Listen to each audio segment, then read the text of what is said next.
महात्मा बुद्ध एक गांव में प्रवचन सुना रहे थे। उन्होंने पास हुए लोगों के समीप अपनी मधुर वाणी से सभी को संबोधित करते हुए बताया कि हर किसी मनुष्य को धरती माँ की तरह सहनशील तथा क्षमाशील होना चाहिए। क्रोध मानव का ऐसा शत्रु है जो दूसरों को तो हानि पहुंचाएगा, साथ में खुद भी उससे नहीं बच पाएगा। इसलिए क्रोध, ईर्ष्या मानव की सबसे बड़े शत्रु है।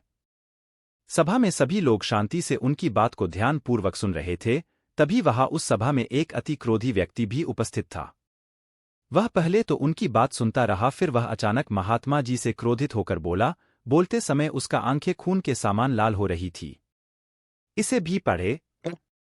उसने बोला कि तुम ढोंगी हो, यहां बैठकर लोगों को बेवकूफ बना रहे हो। यह जो भी तुम कुछ कह रहे हो ना, इसको सचमुच करना बहुत मुश्किल है। समझे, तुम्हारी इन बातों का कोई मतलब नहीं है। यह सब बातें कोई मायने नहीं रखती असल जिंदगी में। कहानी सुनाना बंद करो धूर्त महात्मा, और जहां से आए हो वहीं चले जाओ। ऐसे कठोर वचन सुनकर भी महात्मा जी ने उस क्रोधी पुरुष का कोई विरोध नहीं किया और न ही उसकी बातों पर कोई भी प्रतिक्रिया दी। वह शांत रहे और अपना काम करते रहे, जिससे वह पुरुष और भी क्रोधित हो गया। उसकी समझ नहीं आया वह क्या करे। तब उस पुरुष ने महात्मा जी के मुंह पर थूक कर चला गया। अगले दिन जब उस व्यक्ति का क्रोध शांत हुआ और उसे अपनी गलती का पछतावा हुआ, तब वह आत्मग्लानि में जलने लगा। और फिर उसने सोचा कि उस महात्मा से मुझे माफी मांगनी चाहिए। वह महात्मा जी की खोज में उसी स्थान पर गया जहां महात्मा जी कल प्रवचन दे रहे थे। लेकिन महात्मा जी वहां कहाँ मिलने वाले थे। वह तो अपने शिष्यों के साथ अन्य किसी गांव की यात्रा पर निकल पड़े। वह पुरुष सब लोगों से महात्मा जी के बारे में पूछता पूछता उस स्थान पर पहुंच गया जहां की महात्मा जी प्रवचन कर रहे थे।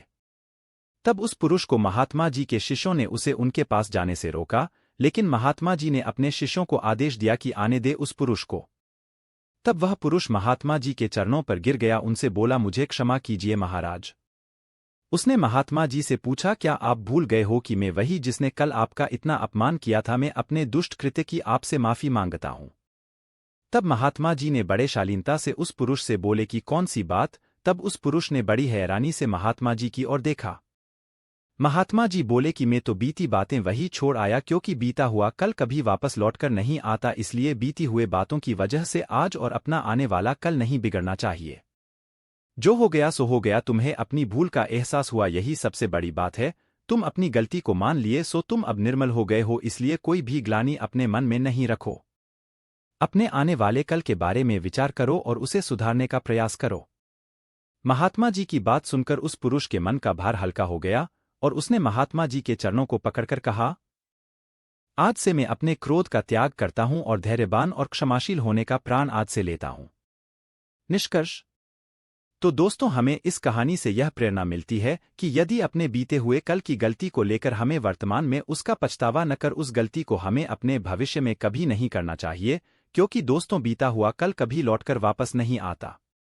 तो अगर आपको महात्मा गौतम बुद्ध की इस कहानी से कुछ सीखने को मिला हो तो अपने दोस्तों के साथ इसे जरूर शेयर करें।